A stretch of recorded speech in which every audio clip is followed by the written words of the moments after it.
To understand what I'm about to tell you, you need to do something first. You need to believe in the impossible. Can you do that? What do you desire that you can't have?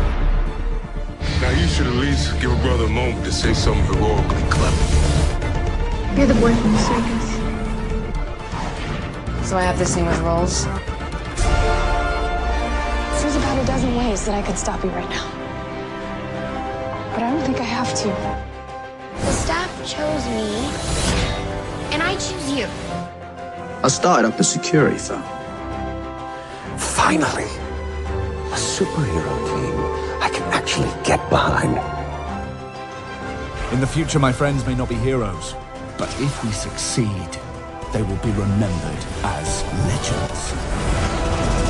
Welcome to the DC TV report for the week ending Saturday, July 11th, 2020. I'm Little Eddie O'Hare, aspiring professional fanboy. And I'm Sara, academic by day, writer by night. We're here to bring you recaps, news, and commentary for all live-action television shows based on DC Comics. And we've got 2 new episodes for you this week. 2 exciting episodes from DC Universe. Agree to disagree. 1 exciting episode from me. Starting with the hot takes. Starting it early. Yes. we're jumping right in. Did you survive the whatever 4th of July festivities happened in your neck of the woods after we recorded last? I am so glad there's no longer a dog in my house. Well, that's your state all the time, isn't it? Yeah, no, but I mean, like, it was bad. The fireworks was bad. Like, it was like we had competing from opposite sides of the block. It was, yeah. The police were not bothering to stop anybody, and usually that there's like a huge crackdown. Usually, I will walk around the neighborhood on 4th of July and see at least one person getting arrested for having for using fireworks, and there was none of that this year. Lawlessness and anarchy. But we may do. Yeah. So I got onto the Hamilton train. Sarah, did you enjoy the new musical on Disney Plus? I haven't watched it yet. Really? Oh, okay. I will. Okay, so I've seen it twice live. So I've seen it. And I haven't had the 3 hours free because I know it's gonna take all of my emotions and scoop them up and just like wring them out over my spent body at the end of it, and I haven't been able to get myself there yet, if that makes sense. So I will. I'm saving it. I really enjoyed all the Hamilton discussion and all my friends on social media who were watching it for the first time. That was a lot of fun. So tell me your experience. Tell me about your Hamilton experience. Because had you seen it or you hadn't seen it? I had not seen it live. I've heard the soundtrack. But yeah, and Sarah, this is a safe space. You don't need to be ashamed of those types of things. I don't like being behind the cultural zeitgeist. It's not a comfortable place for me to be. Yeah, no, but I did enjoy it. It being a big fan of history, being a huge fan of 1776. The musical, which I was gonna say the year or the musical. Yes, yeah. Which the movie musical, which my parents and I do make time to watch every 4th of July. So it made for an interesting double feature. And I thought it was very well done. And gave a lot to think about, and the hip hop was a cool new element to those stories. Yeah, that's very, very, very white bread answer. But yeah, I was. I enjoyed those young men and women making music very much. Yeah. I mean, there's there's really no answer I can give to that question without sounding really white. Yeah, that's fair. So I'm really looking forward to seeing it because, like I said, I've seen the live show, and that is a great experience. But it is a static from your seat. In my case, in the second balcony or the first whatever the side balcony, and so to see the film version where you can maybe actually see the acting as opposed to not see the acting. Well, I'm really looking forward to that. yeah, and there are some close-ups, but they do mainly stick in a wide shot because they are live performances. So, you can only do so much with cameras with that. But you do get what's funny is when I go to musicals, I usually don't focus on the leads. I like to check out to see what the chorus members are doing and how well they're staying in character. And you were still able to do that with this. So yeah. So that's our Hamilton interlude for this week. I mean, I assume every podcast in America by law has a Hamilton interlude this week. So yes. uh but so so thanks everyone for listening. If you have a chance, please rate and review us on your podcast app of choice. That really helps people find us. It helps spread the word. Also, if you like, you can drop us a line, podcast@wickedtheory.com, or on Twitter at DCTV report. Not podcast, at DCTV@wickedtheory.com is the email. And if you want to be extra helpful, we are part of Wicked Theory Studios, which has a Patreon, patreon.com/Wicked Theory. And for as little as $1 a month, you can help us with our overhead. And there's a bonus podcast there called Ed Bonds with Bill, where I watch James Bond movies with our buddy Bill Sweeney. And most recently, we watched the 1954 TV special of Climax, Casino Royale, seeing Barry Nelson play American agent Jimmy Bond. wait, is Climax in the official name? Climax was the name of the series. Okay. It was like Climax Theater. And this was the 60s, you say? 50s. Was language different then? Well, it was no, it was still English, but it That's quite a title. It was Climax! Exclamation point. That's so much worse. Oh my god. Like Kraft Suspense Theater or Playhouse 90. It was live television. It was a live recorded teleplay. And and Peter Lorre played the bad guy, which I was excited to see, except realized, oh no, it was old, washed up, tired Peter Lorre, but that's okay. That's the meanest thing I've heard you say in a long time. What? Tired one. Please never describe me that way. I'll know it's time to pack it in, and you're like, yeah, she's he needed a nap. We all need naps. Oh, but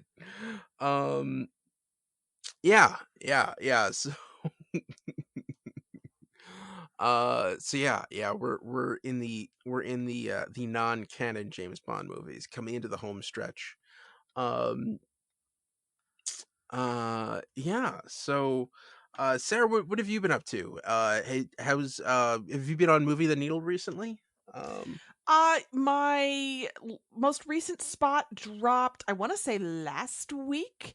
We did a versus, So I Married an Axe Murderer versus Austin Powers. That was so much fun. So you definitely want to check that out. I love the Movie the Needle group because you just never know who's going to pop up to be a passionate defender and who's going to be like, it's not really my thing. It's fun to me to see how the group has such a diverse cross-section of opinions. You and me, there's two of us.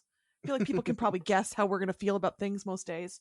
But yeah, so that was check that out. That was a lot of fun. I'm ride or die for So I Married an Axe Murderer, and you will hear all about it in that episode. So yeah, that's kind of what I've been up to Cool. these days. All right. All right. Sarah, you ready to jump into the episodes? Oh, yes, please. All right. First up is Stargirl. Season 1, Episode 8, Shiv, Part 2. Pat crashed his Buick to cover for Courtney and begged her to tell Barbara the truth. Pat and Beth lied their way into the Berman house to try and find the truth about Cindy. Henry Jr. went to his dad's office for pills to help his massive headache and discovered he could make a key float in thin air. Last minute reveal: after watching Henry run away on a monitor, the Dragon King concluded that Henry did have his father's powers. You know what? They have been ramping up to that power reveal, and they did it beautifully. Bam! Henry in full force, or whatever. Yeah. Oh yeah. Real. How upset with herself do you think Cindy is after seeing that go down? Oh, so upset. Poor Cindy made some mistakes this week. And I'm worried that this upcoming episode, she's going to maybe hear about it. So, yeah. She's gonna have to answer for it. Yeah. We've all had those times where we thought our parents were stupid, and we went way out on a limb, and it did not pan out, and then you have to come crawling back, and yeah. You just went on a little walkabout yourself there. Yeah. Those moments are never fun. While we're talking about Cindy, she eats chocolates like a monster. That was the most upsetting thing I've seen in a long time. Very, very hard to watch her just tear through that box of chocolates. Clearly supervillain status there. You think that might have been like the first chance that actress has had to have chocolates in like 5 years? Oh, probably. Poor woman.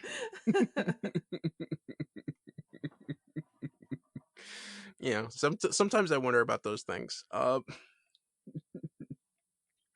But yeah. And Courtney, did Courtney jump the gun?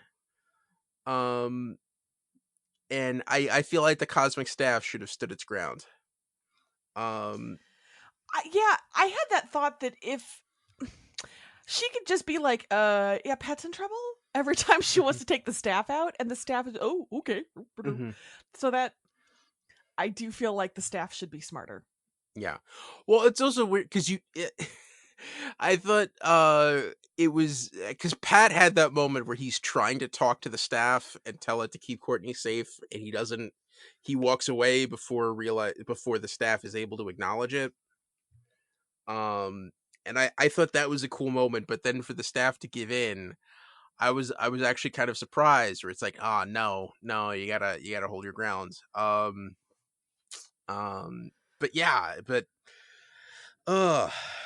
the staff folded like whatever the opposite of a staff is. Staffs aren't supposed to fold like that. Folded like a chair at a wrestling match. Okay, so I've held off long enough. Can we talk about Pat now, please? Sure. Sarah, I warned you about this before we started, but my main question for you, Sarah, is: does Pat need to check himself? No, Pat is perfect.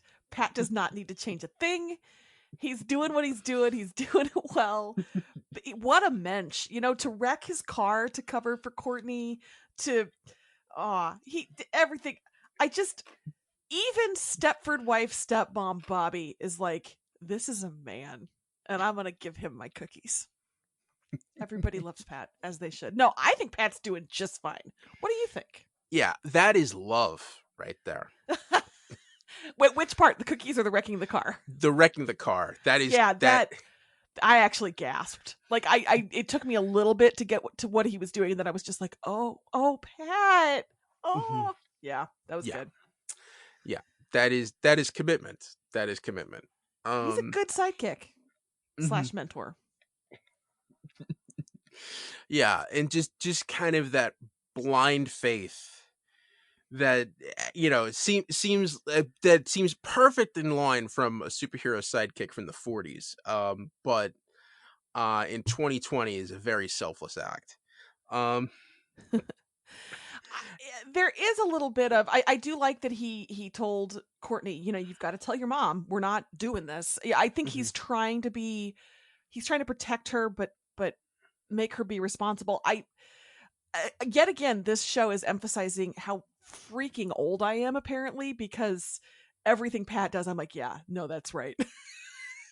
You are correct, sir. They should listen to you. Yeah, and I think there's also he's trying to give her a little bit of responsibility, but also at the same point, it's like, nah, you got to tell your mom. Yeah. And I'm hoping after this episode that'll be the last straw. Do you think I kind of assumed that her mom would not find out this season? I don't know. Also, I'm feeling kind of weird about the looks that Jordan, that Icicle is giving her mom on those business trips. Yeah. Okay. Let's talk about that intimate candlelit dinner at the hotel restaurant.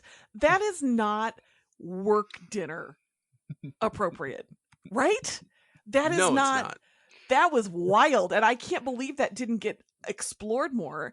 And seeing how they seeded the Henry thing throughout, I'm wondering if they're doing the same kind of careful ground laying for, she finds out what Pat and her daughter have been up to, gets upset, and look who's there to comfort her. Like, are they laying the groundwork for that? Most shows, I would assume, don't have the facility to do that. But this show, I don't know. Maybe I don't know. But that was shockingly romantic in a way that, madam, you are married. Although I did think it was kind of weird that Jordan left in the middle of that dinner, that he left early and was like, "Oh, you finished up. I've already paid for it." It's the only thing that kept me from being like, lady, she's the one who would have had to check herself at that point. Not that it's her fault. I mean, I assume her boss made the whatever. So, but yeah, that was weird. That was awkward. Yeah. Another highlight for me was Sweet Mike bringing Pizza Palooza bites to his injured stepsister. That was really nice. Yeah. And who do you think screwed up the product placement that he couldn't say Totino's pizza rolls? Because that in another circumstance he would have Tostino's pizza rolls. Would you like some Tostinos? Yes. It's Totino's. Whatever. Sorry, but I get store brand, so. but also just kind of like, we got Pop-Tarts. We could say Pop-Tarts. I guess they had budget for one. Yeah. or even pizza bagel bites. But yeah, that was another really sweet, cute moment. I'm loving everything with the Mike character in this show. They really have done well by him. He could have been an annoying nothing of a character, and he's not. He brings some context and emotion and nuance to the family dynamic really, really well. Yeah. Mm-hmm. Yeah, and it's comic relief, and his stuff doesn't really have any, like, you could pluck all of his stuff and it wouldn't hurt the narrative structure of the show at all, but it elevates it so much that it's so funny and heartwarming that you're really glad it's there. I wonder if that's what they're cutting out. I mean, I assume you also are watching on DC Universe like I am. Are you watching the CW version as well still? Yeah, I watched both. Well, actually, for the last few weeks, the episodes have all been like 40 minutes, 42 minutes. So So the cuts haven't been okay. yeah, I don't think they're doing much cuts at all anymore. I kind of assumed Mike's stuff is what would be cut on the broadcast airing, but Yeah. I think after like the first 3 episodes, they kind of just figured, we'll just do the same thing. Um, so yeah, I don't think there's much difference at if any between the DC Universe version and the CW version. Um, but and I'm just trying to go over. Oh, Beth is also. You talk about Pat having to act on the fly. To pretend to be Beth's dad. they were terrible, and I loved every minute. I'm adopted. She's my stepdaughter. Well, I adopted her after I married her mom. Why are you wearing those goggles? Well, I've got real bad eyes. Yeah. Just like the thing with Beth Chapel, just overstepping bounds. No sense of boundaries Left and at right. all. And like if Cindy actually catches her in that room, Beth is dead, right? Like she's just I like assume so, yes. she's got her throat slit like within 2.5 seconds, I'm guessing. Okay, It's you just, enjoyed saying that a little too much. Feel like you've pictured it. no. Maybe. Kinda.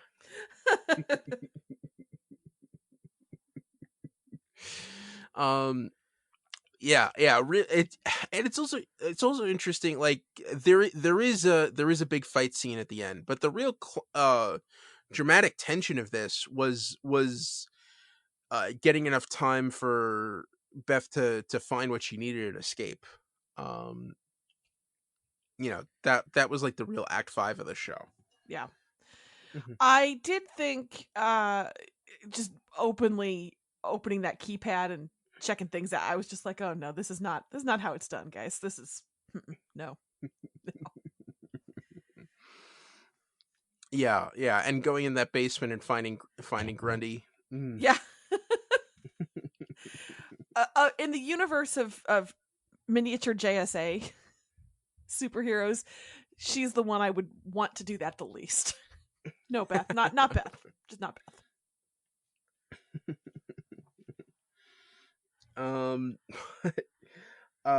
So so going forward, so the Dragon King figures out Henry has brainwave powers. um do you think Henry Jr. is going to be, what do you think he's going to do next? Is he going to fall in line and become part of the ISA, or I sincerely hope there's a battle for his soul. I would really enjoy seeing him being courted, because it seems like Cindy is pretty clearly like there's not going to be a battle for her soul. She is Mhm. you know, ISA. But I would really enjoy seeing him have to choose, how do I use this? Who do I trust? That would be very cool. So that's what I'm pulling for. What do you think? Yeah, I think it's gonna be interesting. I think Cindy's pretty much chosen her side. Um, because she wants to be a bad guy like her dad. And I think Henry and Cameron, Icicle's son, are in interesting places, where they're going to have to make much more of a choice. And I'm interested to see who sticks and who maybe rebels. Yeah. Um, I will say I did not expect this show to be like a different version of Disney's Descendants. Maybe you did because you are familiar with the source material, but I just didn't expect there to be all of these kids of old villains and heroes. It's just second gen. So yeah. it's been fun. Yeah. And what's funny is I've been lately, since I've had a lot of free time, I've been going on the DC Universe app and going back and reading a lot of comics,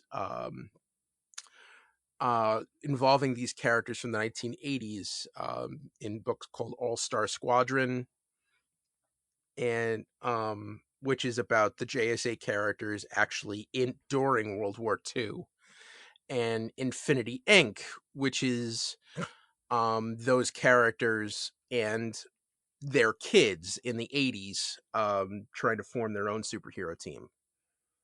The leader of which was Sylvester Pemberton, the Star Spangled Kid.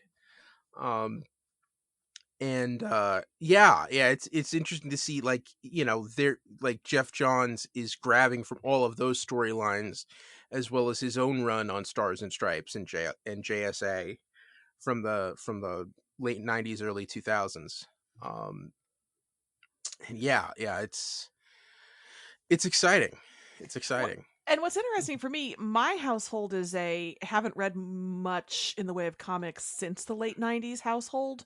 So usually I have a pretty good resource sitting next to me most nights.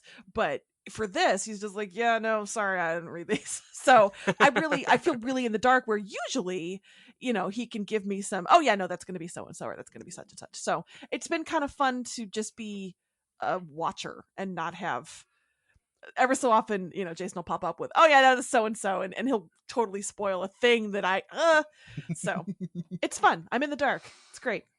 Yeah. Well, this kind of ties into what we're going to talk about. So Sarah, why don't you get to the news for Stargirl? Okay, so Stargirl's been renewed for season 2. Yay! It's only going to be on the CW. Ooh. What are your thoughts on that? I think DC Universe is done. Dunzo. R.I.P. R.I.P. Yeah. hard. Yeah. Yeah. So far the only show that they have that hasn't found a new home, the only 2 shows they have that haven't found a new home elsewhere are Titans and Young Justice. Because we've got Doom Patrol over on HBO Max. We've got Stargirl moving to CW. You said Harley Quinn, this was news to me, is airing on Sci-Fi? Yes, Sci-Fi Cool. Channel, and I think maybe TBS at one point, but yeah, definitely Sci-Fi Channel. And yeah, Doom Patrol, HBO Max. Yeah, and I think that covers it. So, and there's rumors of Harley Quinn and Titans migrating over to HBO Max at some point. I mean, it kind of has to happen, right? Yeah, and Young Justice started on Cartoon Network, so it can move back there anytime. Yeah, or just be part of HBO Max. I think they said they have the funding to keep it going for like another 2 years. And it's a shame because I just started getting into their comic service, and I got myself like a 10-inch tablet, and I'm really enjoying their comics app. But I would say if you're interested in this, start using the service. It's a great resource. If you're enjoying these characters, there's 80 years worth of comics exploring every different facet with them that's on that app. It's pretty complete. It has pretty much every major storyline for all of their major characters. So if you want to hear more, check out, you can go Golden Age with early All-Star comics, to read about the Justice Society. You got stuff like All-Star Squadron, Infinity Inc., Stars and Stripes, JSA, and then later Justice Society of America from the 2000s. Earth 2, I think that was the New 52 era version of those characters, although that's a very different version. But yeah, and even to see kind of like a preview for what might be coming up next, especially because a lot of that stuff pretty much from 2000 through all of the aughts was written by Jeff Johns, who's producing this series. my guess is that eventually, probably when they run out of time, they'll take all the movies and TV shows and just make it a comic service like Marvel Unlimited. And they'll probably lower the price point at that point. But yeah, I think we could say that this streaming service is a dead man walking. Yeah. Well, you know what? I'm going to say something critical. I do not like the interface of DC Universe. It is very difficult to select a show and go back to old episodes. It's Yes. not a user-friendly interface for TV the way the bigger streaming services are. That's a small, petty complaint, but I have to go in every time and search by title because I can't select shows. So it needs some improvements, or it needs to join HBO Max. That's what I say. Yeah, I can understand that. I'm a little miffed because I watch everything through Roku, so I haven't been able to enjoy HBO Max yet.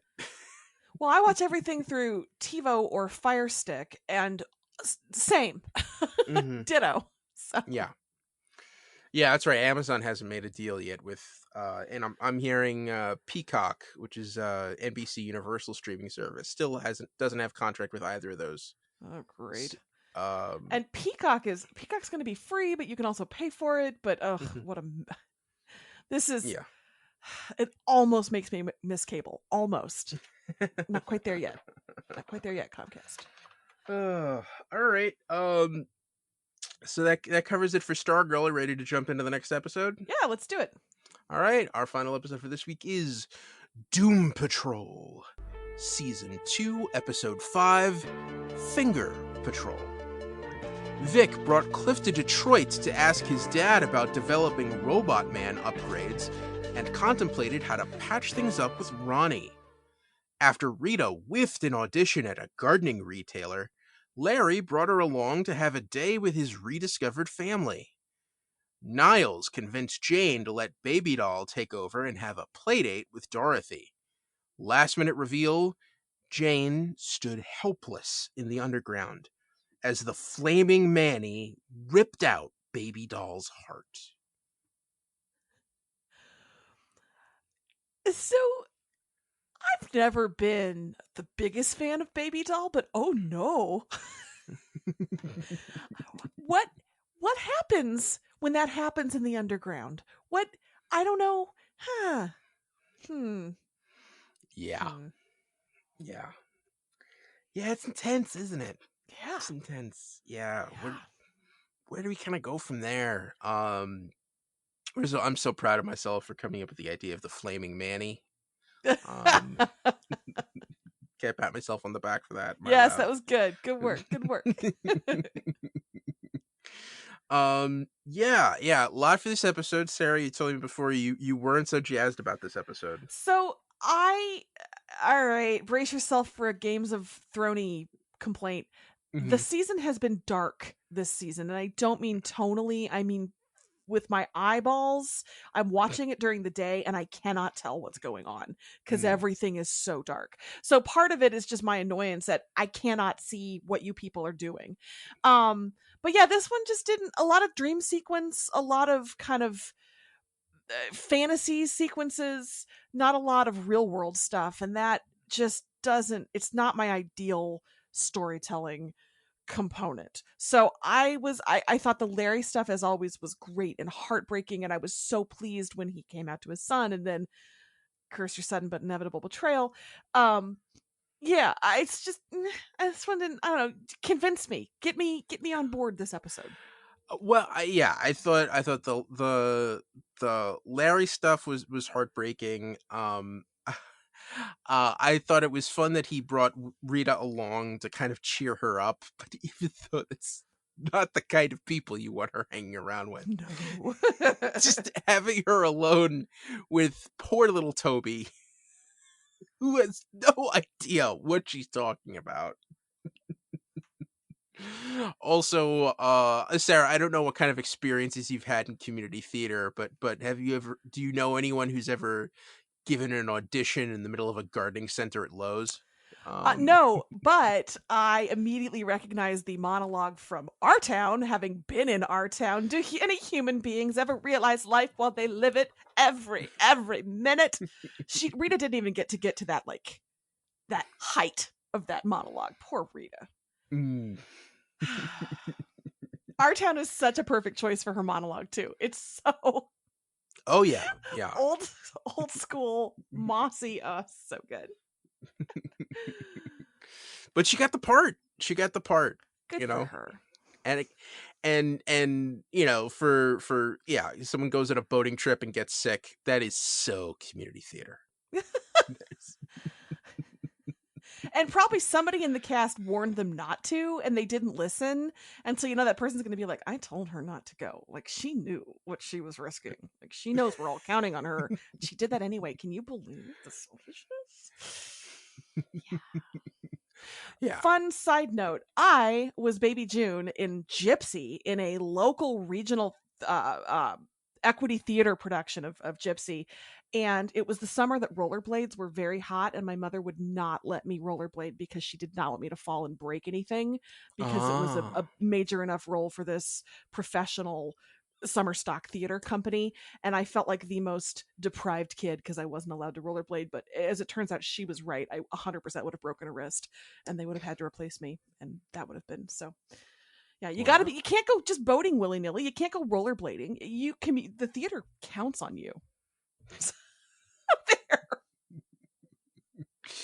Yeah. Wow. I played a And wow. I played a corpse on stage once in a community theater production of in a community theater group production of Lucky Stiff. I was the corpse in Lucky Stiff. Were you the Lucky Stiff? Is that Yes. Yeah, what it I was refers the to? Oh, so you were the title character. Yes.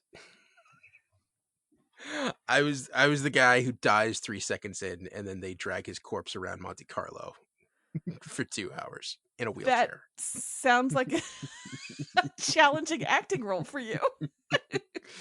Yeah, to not move. Well, the real kicker, because this is in my 20s when I was a bolder young man. Not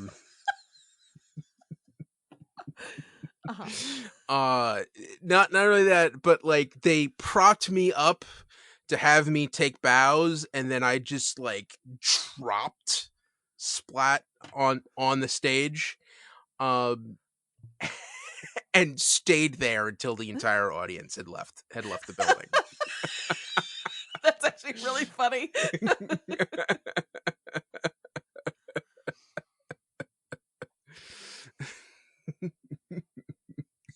I had old Italian grandpas tossing me change.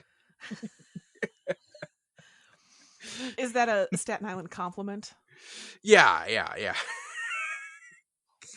So I mean, some people threw $5 bills, some threw quarters. It's just all different ranges. But my my director's favorite moment that would happen every show is when my poor mother, would walk up to me, because this was like a small, very small black box theater that doubled as an illegal teenage nightclub. Uh-huh.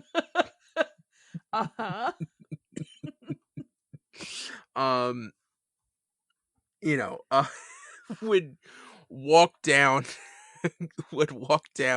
the to the stage and say to me, I know, Eddie, I know that you're not gonna say anything to me, and you can't talk to me, but I want you to know that I think you did a good job tonight. Just talking to her son, who refused to break character for stupid reasons. Oh, that's amazing. Well, you were professional. You'd made choices for the character and you stuck with them. Oh God, if only they were paying me. No, I was No, very much an amateur. Always an amateur. That's okay. Um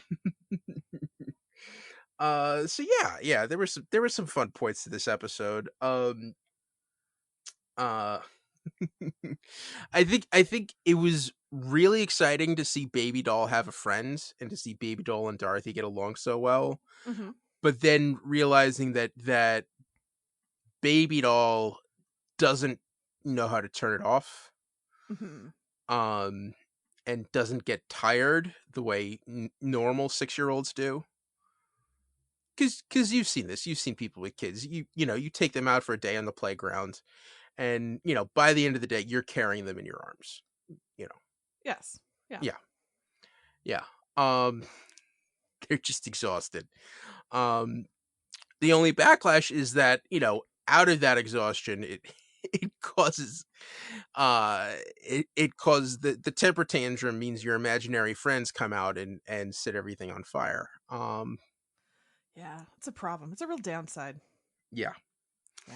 Yeah. Yeah. And I'm not sure. I mean, I kind of understand where Niles intended this to go, but I'm not sure what he does now or how he explains himself to Jane and the others. Yeah. Also, I am kind of curious to see what that wish from Dorothy is actually going to do. Yes, me as well. I like again. I said this about Stargirl too, but I feel like they've really been building up to that make a wish, and she keeps resisting. And Mhm. why? What's that gonna do? It sounds Yeah. bad. It sounds real bad. Yeah. Yeah. Onto the Vic and Cliff storyline. Um, is is Vic's behavior creepy stalker behavior, or just kind of like something that is inevitable that just people have to deal with? I find it to be a little much. Uh, Mhm. yeah, no, I don't think people should have to put up with that. I think Yeah. I said some nice things about Vic last week, I think, and I'm back to being Mhm. like, oh, Vic. Yeah. I do like the Vic Cliff pairing. It makes sense from the tactile. Those are the people who have the most similar approximation of experiences. So I'm enjoying the pairing there, and I'm really curious to see where can he get some kind of sensation back. Storyline heads, but they just kind of lost me with the 70s cop fantasy stuff, even Oh, though Cliff typing was hilarious.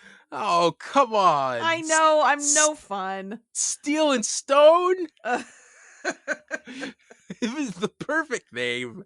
I love that pair. First off, the best part of that is Timothy Dalton in an afro. okay, yeah, that's true. And them tossing their badges down on the desk. I mean, the afros all together, but to top it off, you see him in the chief's desk. I wish I wanted to be on set that day. They look like they were having a ball with that. But yeah, it's yeah, with Cliff's storyline. Also, I did think it was funny how Vic is trying to work up this grand gesture in his mind, and then Cliff just sets him straight. No, you don't understand. I've had to make thousands of women who were upset with me fall back in love with me. You just walk up, say these 3 things, and just wait. I mean, he was a good person to give advice there. I agree.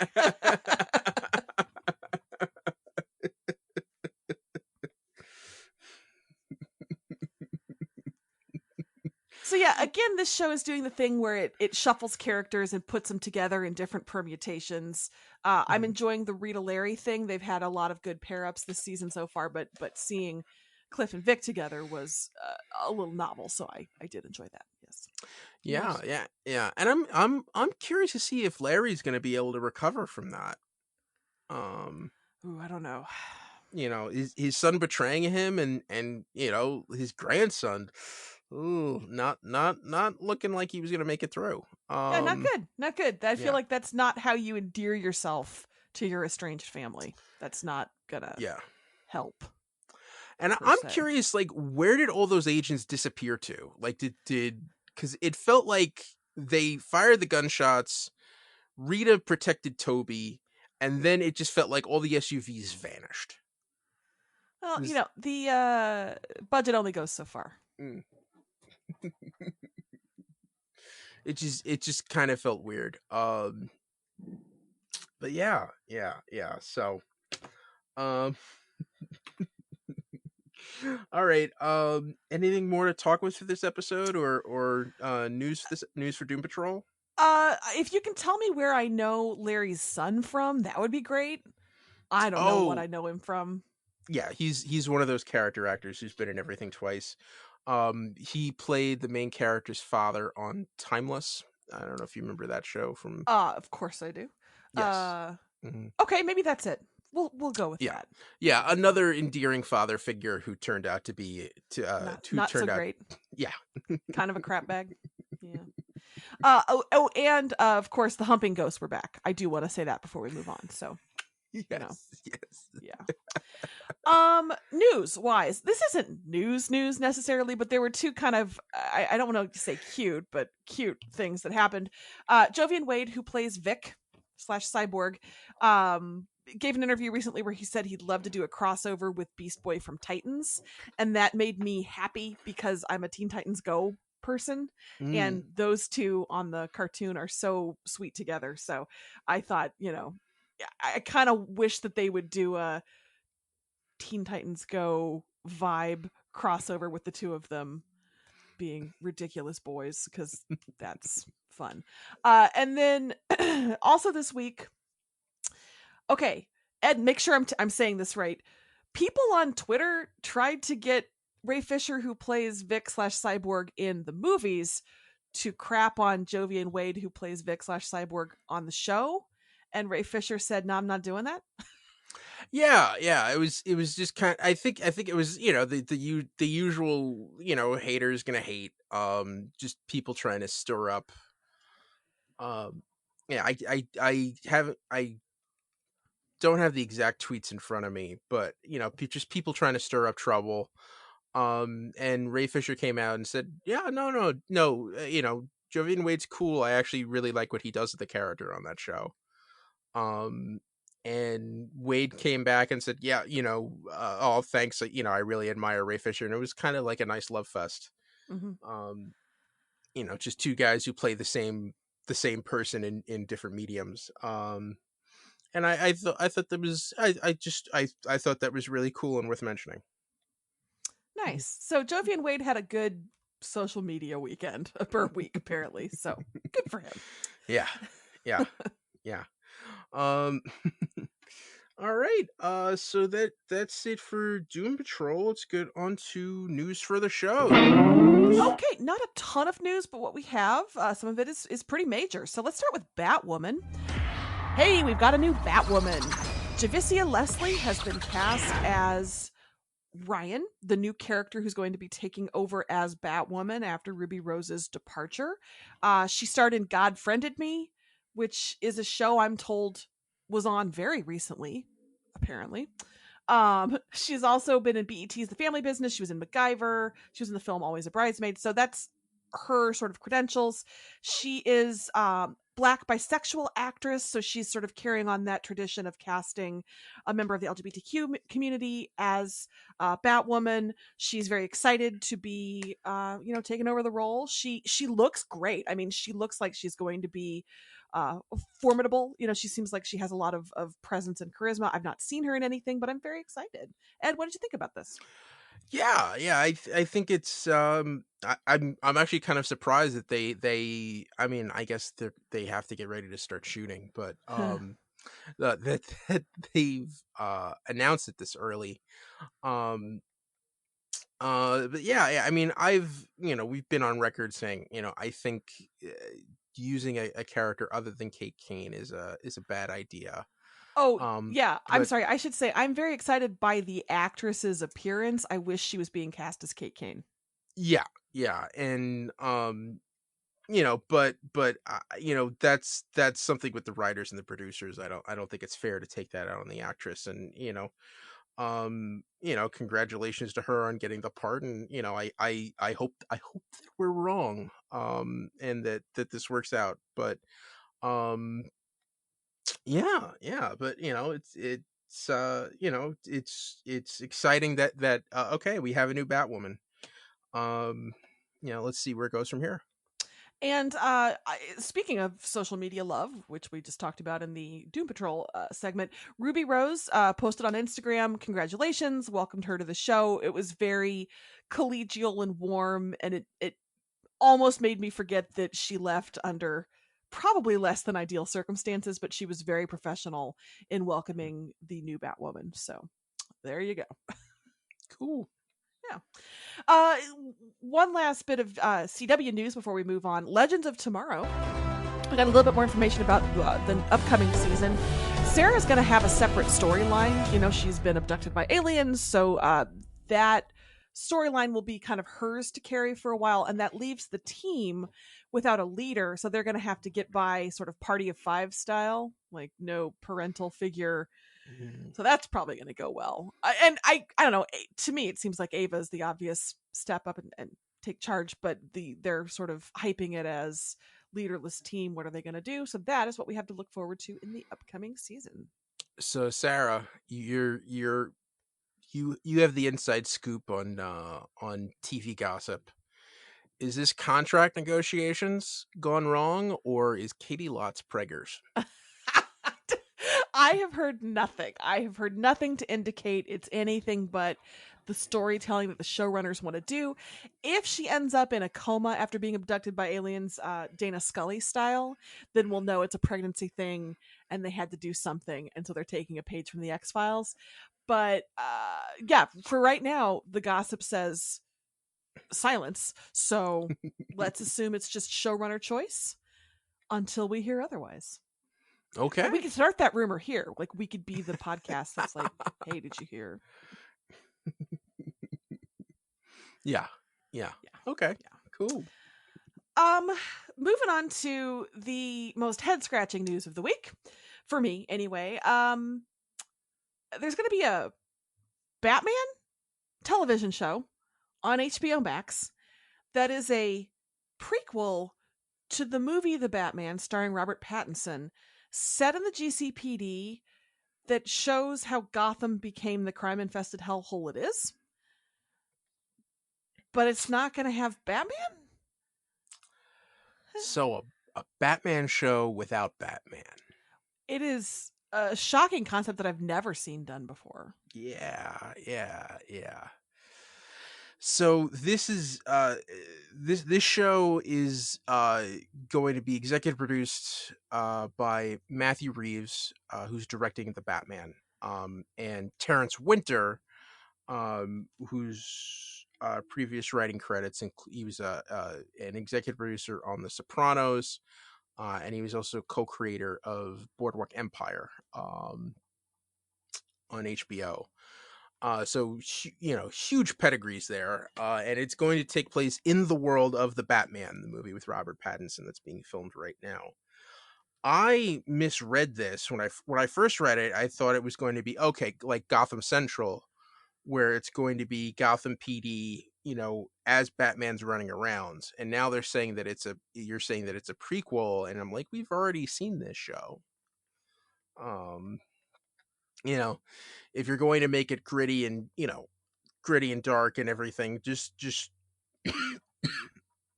you don't need to, we don't, if you're going to make it really dark and gritty, and show like the collapse of a city, we've already seen this show, and it's called The Wire.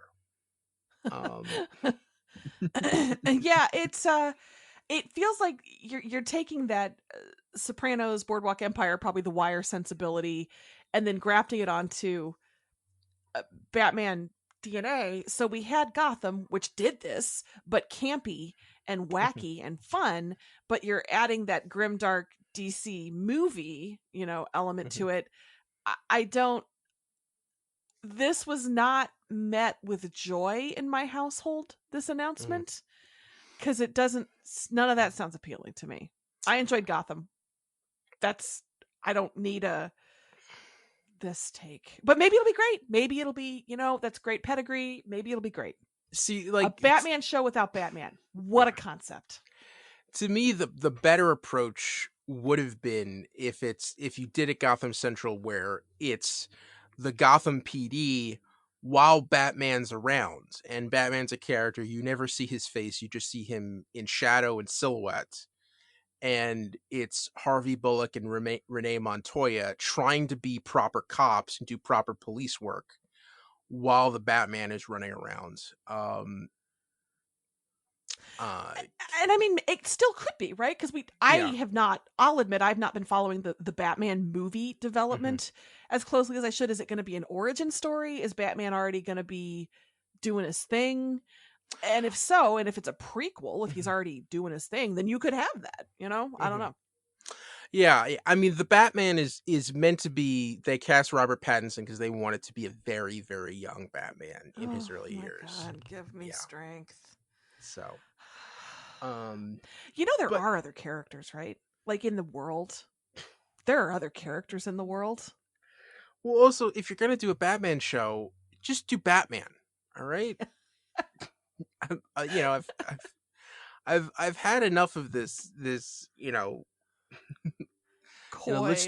the prequel 1,000 years in the past. Let's do Batman without Batman, Superman without. Just do Batman. Just put Batman on TV again.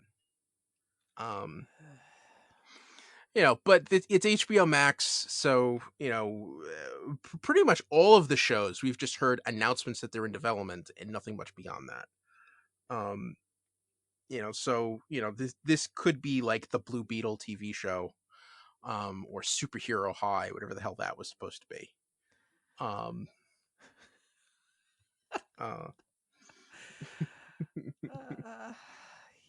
So anyway, that is definitely a thing that crossed our desk this week. Last bit of news is for the Sandman over on Netflix. Neil Gaiman says in an interview that they are going to update the story for 2020, whatever that might look like, and he's pleased that it's happening at this time on that platform because the special effects are where they need to be to capture his stories in a visual live action medium. So there you go.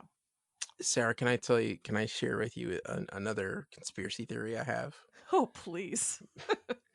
Do you remember like a month back when they announced the audiobook of the Sandman? I do. And they had like who's in that thing, like Kat Dennings, James McAvoy, and all these other really exciting voices. Yes. Yeah. What if they actually have all of those people in a bubble right now in London, and they're actually already shooting all of the Sandman on front projection screens, like they shot The Mandalorian, where all of it was shot indoors on a soundstage on front projection? What if they're doing that with Sandman? Well, that is interesting. And that would be an amazing coup for Netflix to pull off. As I was seeing the cast announcements roll in for the audiobook, I was sad that it wasn't going to be the live action cast because it was so good. Mm-hmm. So if it's special effectsy enough, could you almost do everybody on green screen? Like, would you be doing that anyway? And so could you do it in a very controlled... Well, now I'm on board. I'm 100% on board this conspiracy theory. Yes. Yeah. Because I'm going to tell you, I mean, some of it takes place on Earth, but most of it takes place on different spiritual planes, like heaven and hell and the dream world. And yeah. Mm-hmm. I like it, and now I'm going to be disappointed if that's not the case. Could you imagine?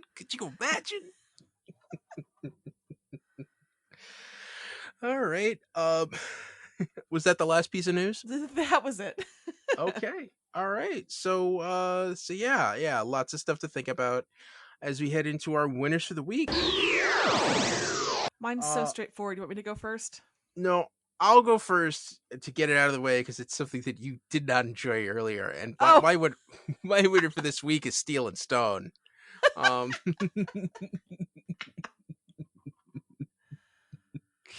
Seeing those guys run around like Starsky and Hutch. Just that whole bit, which had really no business being in that episode.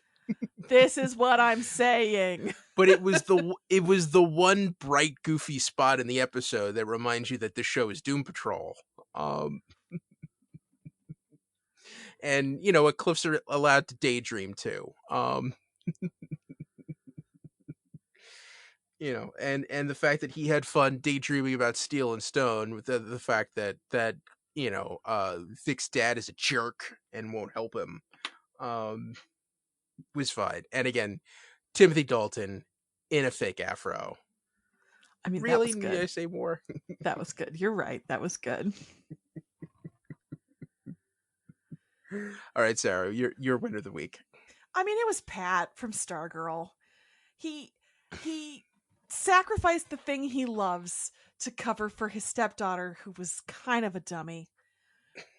Brainwashed third wives, fourth wives of supervillains want to get with that.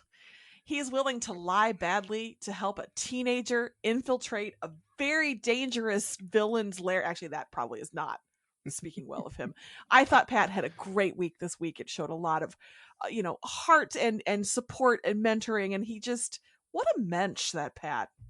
That's my winner of the week. Cool. All right, Sarah, we did an episode. Oh, that was exciting. All right, so so yeah, and we're gonna have two more shows to cover next week. Yep, the summer keeps rolling on. All right, so that's the DC TV report for this week. You can find us on Twitter. I'm at Little Eddie O'Hare. And I'm at Sara Netzley, SaraNetzley. And follow the show on Twitter at DCTV Report. Send along your emails, dctv@wickedtheory.com. Also, be sure to subscribe to our show on your podcast app of choice and rate and review us. That helps more people find us. Check out our sister show, the Wicked Theory Podcast. This has been a Wicked Theory Studios production. Executive producer, Bill Sweeney. Visit us at wickedtheory.com. Shazam, everybody. Shazam! Shazam!